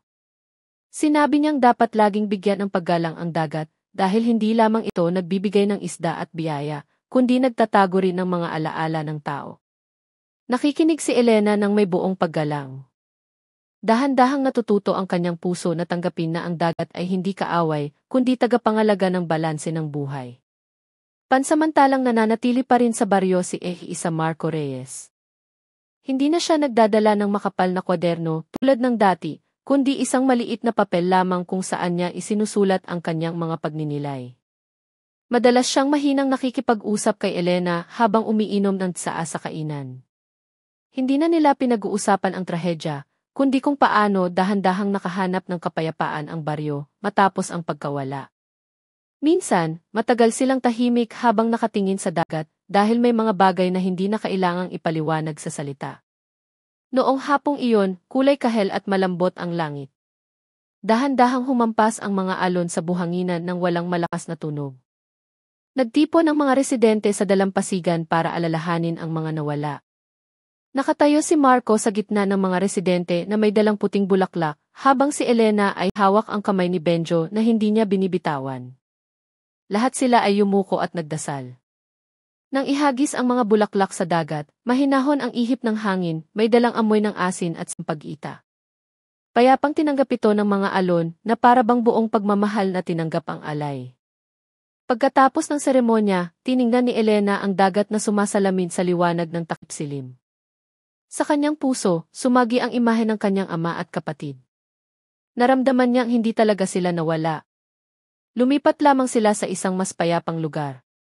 Mahina siyang nagsalita sa kanyang puso na kailangang magpatuloy ang buhay tulad ng dagat na hindi kailanman tumitigil sa paggalaw. Nakatayo si Marco sa tabi niya. Sinabi niyang tinuruan ng dagat ang tao tungkol sa pagkawala at katapangan. Na para mabuhay, kailangang matutong magpakawala ang tao. Tumango si Elena. Alam niyang tama ang mga salitang iyon. Naranasan niya mismo kung paano kumuha ang dagat, ngunit nagbalik din ang lakas sa loob niya.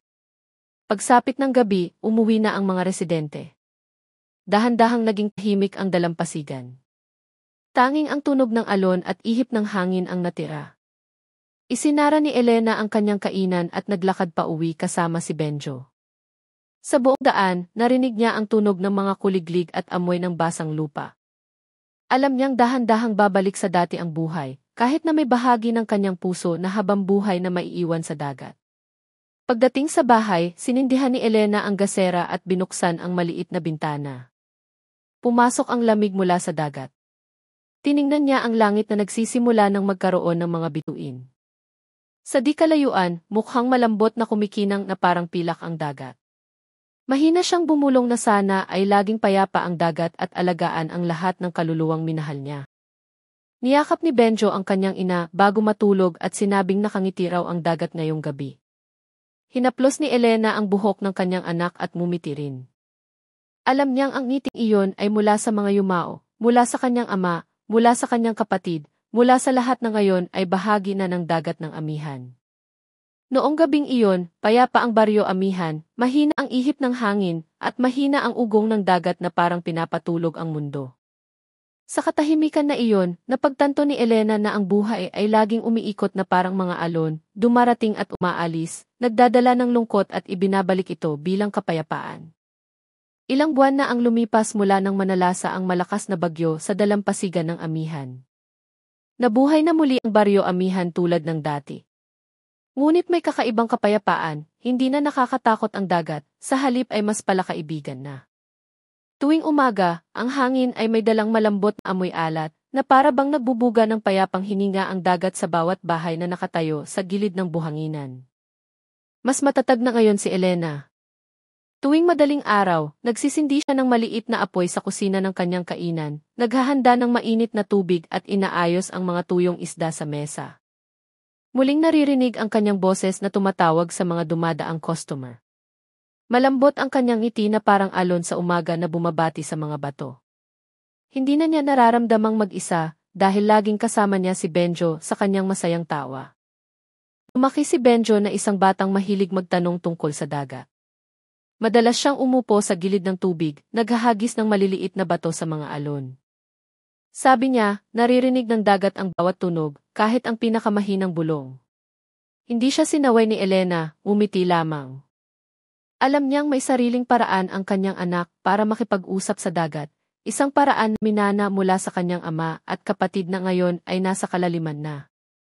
Madalas pa ring bumisita si Efi sa Marco Reyes, kahit na dinala na siya ng kanyang trabaho sa ibang lungsod.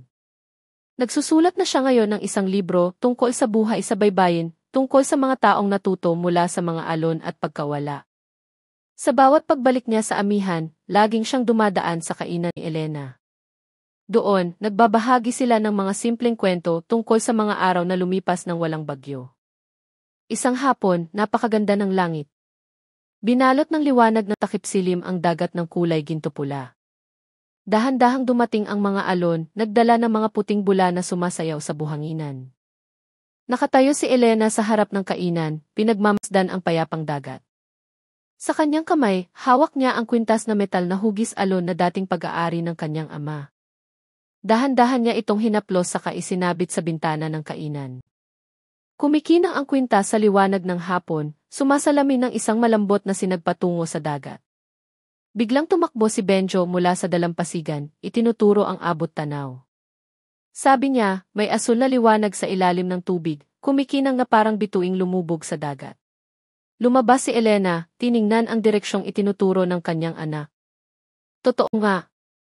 Sa pagitan ng mga alon, may kumikinang na asul na dahan-dahang gumagalaw patungo sa pampang. Hindi malaki, hindi nakakatakot, malambot lamang na parang isang parol na nagpapaalam. Si Aling Sela, na nakakita rin mula sa malayo, ay mahinang nagsalita na iyon daw ay tanda na nagbibigay ng basbas ang dagat. Ayon sa kanya, lumalabas ang liwanag na iyon tuwing payapa na ang dagat sa mga tao. Matagal na tinitigan ni Elena ang liwanag na iyon. Dumaloy ang kanyang mga luha, hindi dahil sa lungkot, kundi dahil sa pasasalamat. Naramdaman niyang tunay na nagpatawad na ang dagat. Nang bumagsak ang gabi, dahan-dahang nawala ang liwanag na iyon. Muling dumilim ang dagat, ngunit hindi na nakakatakot. Tanging ang mahinang tunog ng alon ang patuloy na dumarating na parang isang pangwakas na awit mula sa isang mahabang kwento. Hinawakan ni Elena ang kamay ni Benjo at sinabing simula bukas, magtatanim sila ng mga puno ng niyog sa kahabaan ng daan patungo sa dalampasigan para laging mabango ang dagat tuwing umiihip ang hangin. Kinabukasan ng umaga, tumulong ang mga residente ng baryo. Nagtanim sila ng mga bulaklak sa gilid ng daan, nilinis ang dalampasigan, at nagtayo ng mga simpleng upuan mula sa kahoy ng niyog. Kinunan ng litrato ni Marco na nagsusulat ng libro ang eksenang iyon. Alam niyang ito na ang wakas ng isang kwento tungkol sa dagat at tao na sa wakas ay nagkaintindihan na. Nakatayo si Elena sa gitna ng mga bagong tanim na puno ng niyog. Tiningnan niya ang dagat na kumikinang sa ilalim ng sikat ng umaga. Sa kanyang puso, bumulong siyang ang dagat ay hindi lugar ng pagkawala, kundi lugar kung saan bumabalik ang lahat sa ibang paraan. Doon, nagtatagpo ang pag-ibig, alaala at panalangin. Tumatakbo si Benjo sa buhanginan, tinatawag ang kanyang ina habang tumatawa.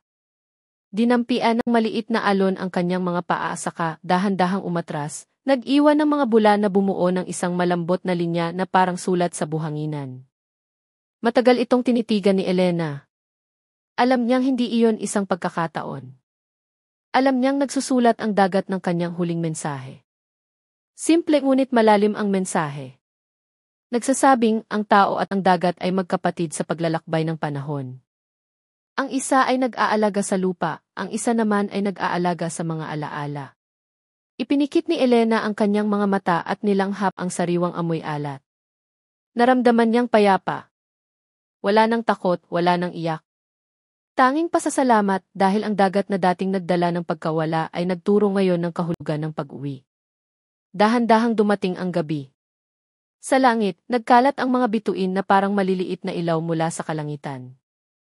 Malambot na sinasalamin ng dagat ng amihan ang liwanag na iyon, payapang kumikinang na parabang nakangiti. Sa terasa ng bahay, nakaupo si Elena kasama si Benjo habang nakatingin sa mga alon. Ang tunog ng dagat ngayon ay parang isang paulit-ulit na panalangin, nagpapaalala na ang buhay ay laging umiikot na parang mga alon. Ipinikit ni Elena ang kanyang mga mata at mahinang sinabi na hindi na siya takot sa dagat dahil naging bahagi na ito ng kanyang pagkatao. Dahan-dahang umihip ang hanging dagat, may dalang amoy ng asin at ng bagong bukas na mga bulaklak ng niyog. Sa di kalayuan, tila narinig ang mahinang tawa ng kanyang ama, sinusundan ng isang nakapagpapakalmang bulong. Noong gabing iyon, tunay na payapa ang dagat at ang puso ni Elena ay naging payapa rin kasabay ng tunog ng mga alon na salit-salit na dumarating. Patuloy na lumipas ang panahon at nagbago ang mga panahon sa baryo Amihan. Mas maliwanag na ngayon ang langit, mas malambot ang dagat, at mas payapa na rin ang puso ng mga residente. Wala nang takot sa bawat pagdating ng alon dahil naniniwala ang lahat na nagpatawad na ang dagat. Tuwing umaga, muling naririnig ang tunog ng mga bangkang pangisda. Naglalaro ang mga bata sa gilid ng buhanginan at ang maliit na kainan ni Elena ay naging lugar kung saan nagtitipon ang mga tao para magkwentuhan. Sa dingding ng kainan, nakasabit ang lumang litrato ni Mang Lando at ng kanyang panganay na anak sa tabi ng kwintas na metal na hugis alon na kumikinang sa bawat tama ng sikat ng araw. Tinitingnan ni Elena ang litrato tuwing umaga bago buksan ang kainan. Laging siyang mahinang nagsasalita na sana ay basbasan ng dagat ang bagong araw. Sa labas ng bintana, nakaupo si Benjo, nagdodrawing ng mga alon na may masayang ngiti sa kanyang mukha. Madalas pa ring dumating si Effie sa Marco Reyes, kahit na mas marami na siyang dalang libro at panulat kaysa sa kamera. Nagsusulat siya ng kwento tungkol sa baryo na nabubuhay sa gilid ng dagat, tungkol sa mga taong nawalan at nakahanap ng bagong kahulugan sa buhay. Ang libro ay pinamagatan niyang Ki ang dagat na nakikinig sa mga panalangin. Sa unang pahina, nagsulat siya ng isang simpleng pangungusap, sa pagitan ng mga alon at hangin, natututo ang tao na alalahanin at magpatawad. Nang matapos ang libro, inialay ito ni Marcos mga residente ng baryo. Nagtipon sila sa maliit na bulwagan malapit sa dalampasigan sa isang payapang hapon. Dumating si Elena, Benjo, Aling Sela, at ang mga mangingisda na may simpleng kasuotan. Sa ibabaw ng mesang kawayan, inilagay ni Marco ang bagong limbag na libro at mahinang nagsalita. Sinabi niyang ang libro ay hindi lamang isang kwento, kundi isang panalangin para sa dagat, para sa lahat ng dating nawala at ngayon ay bumalik na sa anyo ng kapayapaan. Tumayo si Aling Sela para mamuno sa isang panalangin ng pasasalamat. Paos ngunit malambot ang kanyang boses. Sinabi niyang pansamantala lamang ang tao, ngunit ang panalangin ay mananatili sa dagat magpakailanman. Yumuko ang lahat. At ang hanging nagmula sa mga alon ay dahan-dahang umihip na parabang sumasagot sa panalangin. Pagkatapos ng panalangin, nagsimulang magsaboy ng mga bulaklak ng niyog ang mga residente sa dalampasigan. Ang mga puti at dilaw na bulaklak ay bumagsak sa ibabaw ng tubig, dahan-dahang tinangay ng agos. Hinawakan ni Elena ang kamay ni Benjo at sumama sa pagsasaboy ng mga bulaklak habang bumubulong na sana ay laging payapa ang dagat at hindi na muling magdala ng lungkot. Nakatayo si Marco sa likuran nila, kinukunan ng litrato ang eksena. Ngunit, sa pagkakataong ito, hindi para sa ulat o balita, kundi bilang isang alaalang gusto niyang itago sa kanyang puso. Naging kulay kahel ang langit sa hapon. Dahan-dahang dumating ang mga alon, dinadampian ang kanilang mga paa saka dahan-dahang umatras.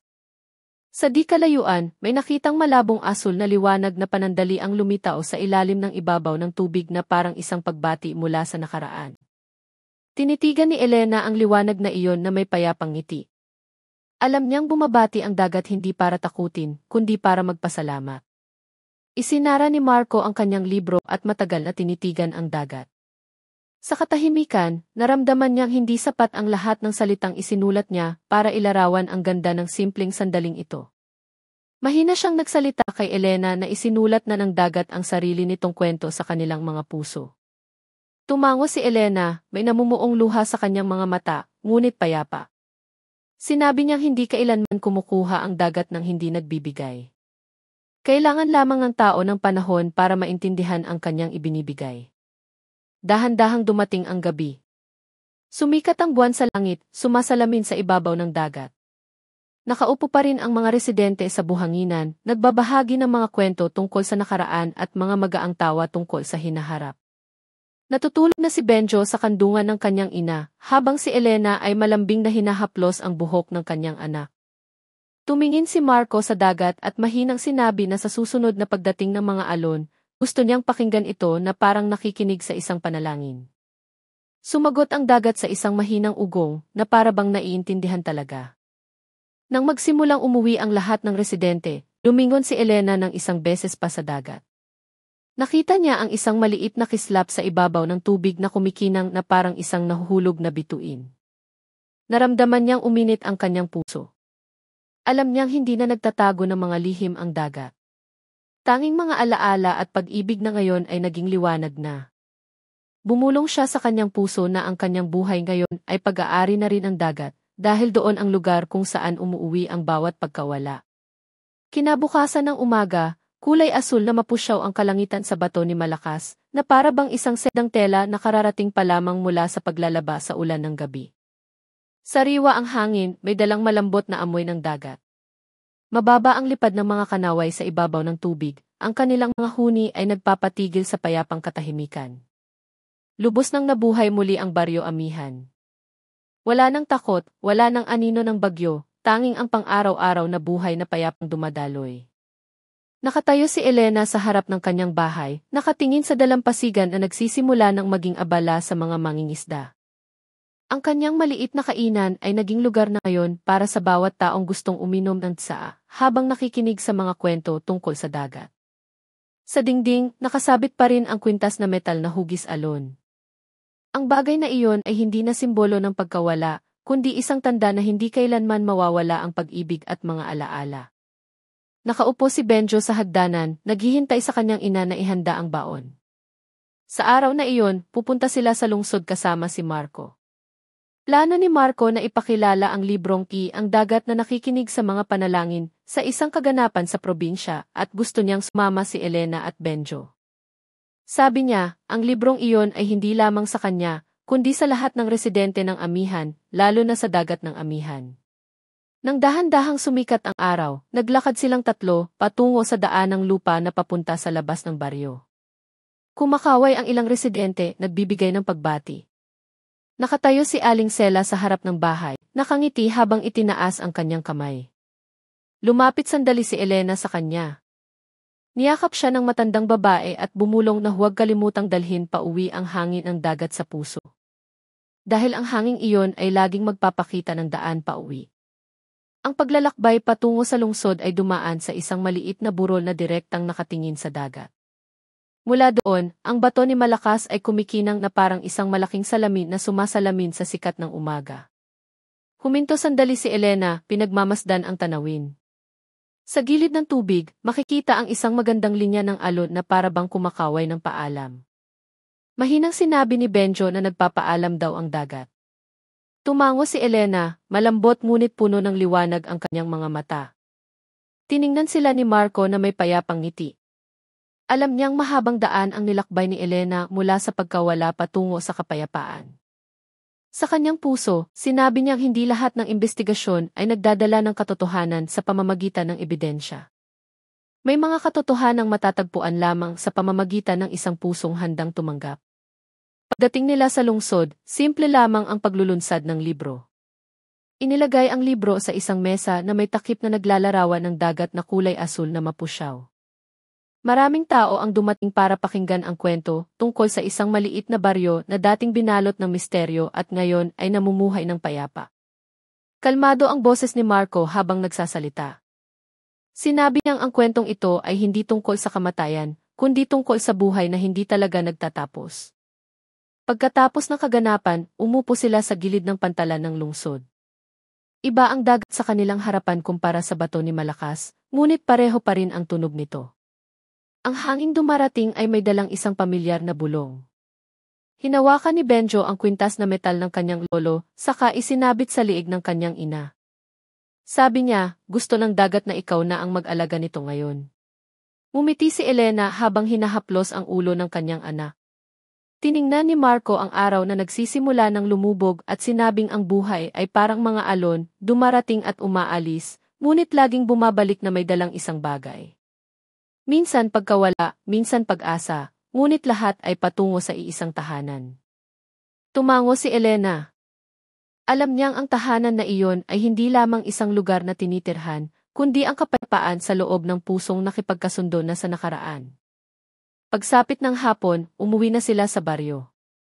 Ang pababang daan mula sa burol ay nagpakita muli sa bato ni Malakas sa di kalayuan. Sinasalamin ng dagat ang magandang kulay kahel ng takip silim. Dahan-dahang dumating ang mga alon, bumubuo ng isang disenyo na parang isang kamay na malambing na kumakaway. Tiningnan ni Benjo ang dagat na may kumikinang na mga mata. Sabi niya, mukhang masaya ang dagat ngayon. Sumagot si Elena na laging magiging masaya ang dagat hanggat naaalala ito ng tao ng may pagmamahal. Ngumiti si Marco, mainit ang kanyang puso. Naramdaman niyang ang paglalakbay na ito ay hindi lamang isang tungkulin, kundi isang aral tungkol sa kahulugan ng buhay. Nang bumagsak ang gabi, isa-isang lumitaw ang mga bituin sa langit. Muling naging payapa ang baryo. Isinara ni Elena ang bintana ng kanyang kainan, tinitingnan ang dagat na kumikinang sa liwanag ng buwan. Mahina siyang nagsalita na bumalik na ang lahat sa kani-kanilang lugar. Ang kanyang ama, ang kanyang kapatid, ang dagat, at siya mismo ay payapa na. Pumasok ang hanging dagat sa siwang ng pinto, may dalang malambing na tunog ng alon. Ipinikit ni Elena ang kanyang mga mata, pinakikinggan ang tunog na iyon na parang nakikinig sa isang lumang awit na dati niyang kinasasabikan. Natutulog na si Benjo sa kanyang yakap.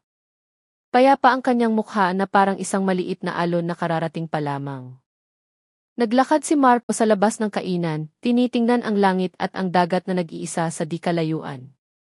Isinulat niya sa kanyang kwaderno ang huling pangungusap para sa kwentong ito. Isinulat niyang ang dagat ay isang matyagang guro. Hindi ito nagsasalita sa pamamagitan ng mga salita, kundi sa pamamagitan ng mga alon na nagtuturo sa tao tungkol sa pagkawala, katapatan, at ang daan pauwi. Payapa ang gabi sa bato ni Malakas, nakasindi pa rin ang ilaw sa maliit na kainan, sumasalamin sa dagat na malambot na kumikinang. Dumarating ang mga alon na may parehong tunog, nagdadala ng huling mensahe para sa sinumang gustong makinig. Mahinang bumulong ang dagat na bawat kaluluwang dating nagmahal ay hindi talaga mawawala. Dahil laging alam ng pag-ibig ang daan pauwi.